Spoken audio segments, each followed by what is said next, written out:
मन की कोई कामना, कोई भी अंदर तृष्णा अब नहीं रह गई। इसी से वो चंचल होता है, इसी से वो विषयों को संकल्प रूप से भोगता बनता है। जब प्रभु के चरणों का आधार मिल जाता है तब शांत हो जाता है। उसे निज सुख कहते हैं। प्रभु अपने निज हैं, शरीर पर है, ये प्रकृति का है। निज सुख बिन मन होई कि थीरा। ये बहुत सत्य बात है कि समस्त साधनाओं का फल है मन का प्रभु में समर्पित हो जाना। ये थोड़ा कठिन है।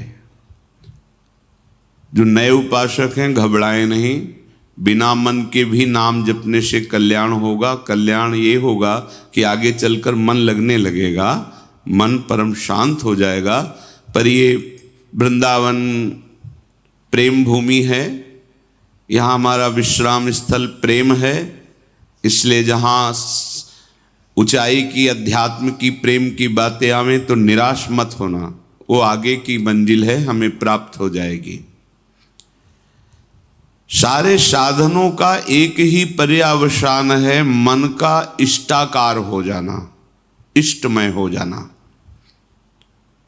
परंतु ये बहुत कठिन बात है। मन का प्रभु में समर्पित हो जाना बहुत कठिन बात है।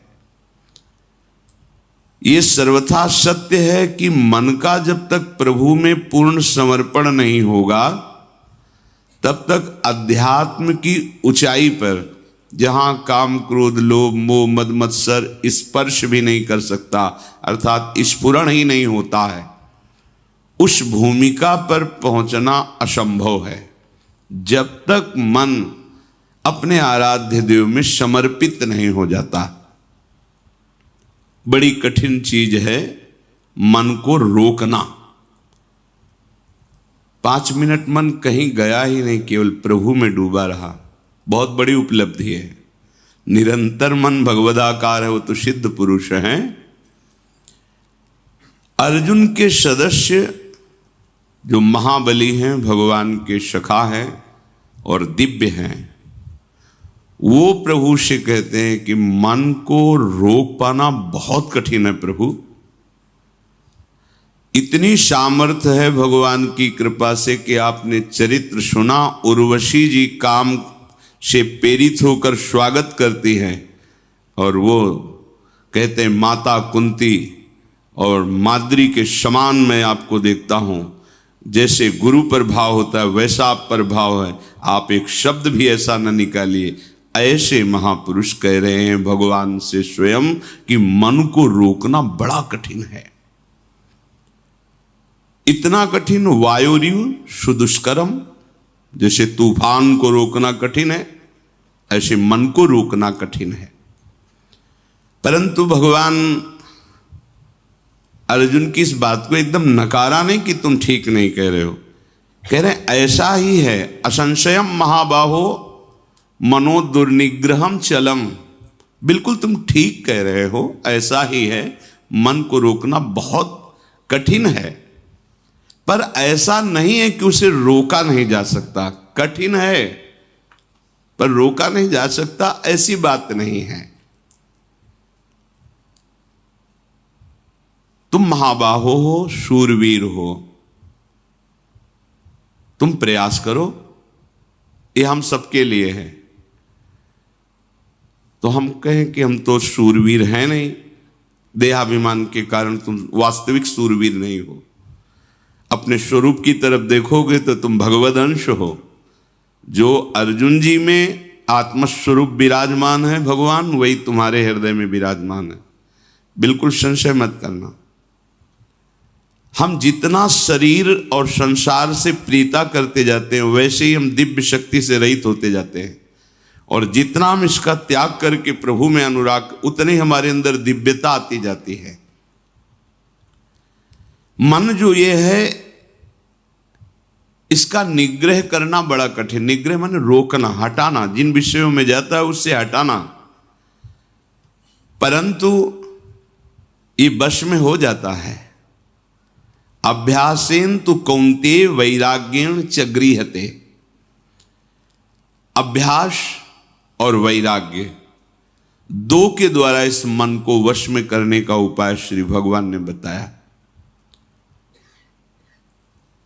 मन को जबरदस्ती खींचना बहुत कठिन बात है और प्यार से खींचना थोड़ा सरल है। जबरदस्ती इसके साथ करने में चूंकि हम बराबर हारते गए हैं, इसका जीतने का अभ्यास है, ये मुझे हरा देगा। एक ही केवल उपाय समझ में आता है, अगर थोड़ा सा हमें आधार मिल जाए तो हम इसको वश में कर सकते हैं। आधार, पहला आधार सत्संग।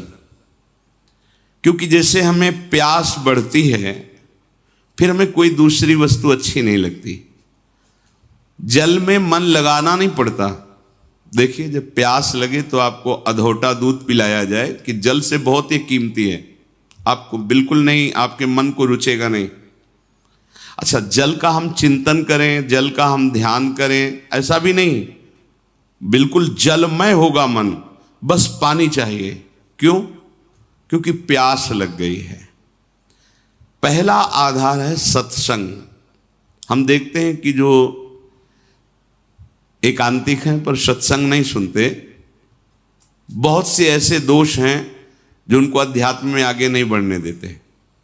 देखा है, बहुत से ऐसी जिनको समझ नहीं पा रहे, उनकी वो कमियां हैं जो उनको अध्यात्म की ऊंचाई पर नहीं चढ़ने दे रही, और वो अहम के कारण सत्संग का सेवन नहीं करते। मैं सब जानता हूं, और इसी अहम में वो कमी बैठी हुई है जो तुम्हें भगवत साक्षात्कार नहीं होने देगी। देखो, भगवान शंकर को कुछ जानना नहीं है, लेकिन प्रसंग पे पाया गया कि काकभूषुंड जी जब भगवत चर्चा सत्संग करते हैं तो भगवान शंकर हंस रूप में वहां जाके सुनते हैं। क्योंकि शिव रूप में जाएंगे तो फिर उनको खड़े होकर के आदर करेंगे, पास बैठा लेंगे, फिर बोलेंगे नहीं, क्योंकि आदि महादेव विराजमान है, उनके सामने कैसे, तो वो हंस रूप में जाए। कहीं भी भगवत चर्चा हो हरि की तो भगवान के परम प्रेमी महान भक्त जो अव्यक्त रूप से वो सुनते हैं। कहीं भी भगवत चर्चा हो, हनुमान जी जैसे परम ज्ञानी बैठकर सुनते हैं चुपचाप, गुप्त रूप में आकर के, ऐसे कि जैसे हम जान ही न पावे, ऐसे बैठ के सुनते हैं। सबसे पहला मन को रोकने का आधार है सत्संग। सत्संग क्या करता है? प्यास जगाता है प्रभु की। हमें क्यों आवश्यकता है भजन की? हम क्यों भगवत प्राप्ति करें? क्या जरूरत है? हमें जरूरत है भोजन की, रुपया पैसा की, भोग सामग्री की, पद प्रतिष्ठा की, वाहवाही की। ये असत्संग की बातें सत्संग में पूर्णतया धीरे धीरे अंदर की जो मन में बैठी हुई वो नष्ट हो जाती है, और ये निश्चय होने लगता है कि भगवत प्राप्ति और भजन ही यही जीवन है। पहला आधार सत्संग है जो हमें प्रभु की प्यास जगाता है। बिना आधार के मन टिकता नहीं है। जब हमें सत्संग रूपी आधार मिलता है तब भक्तों से प्रियता जागृत होती है।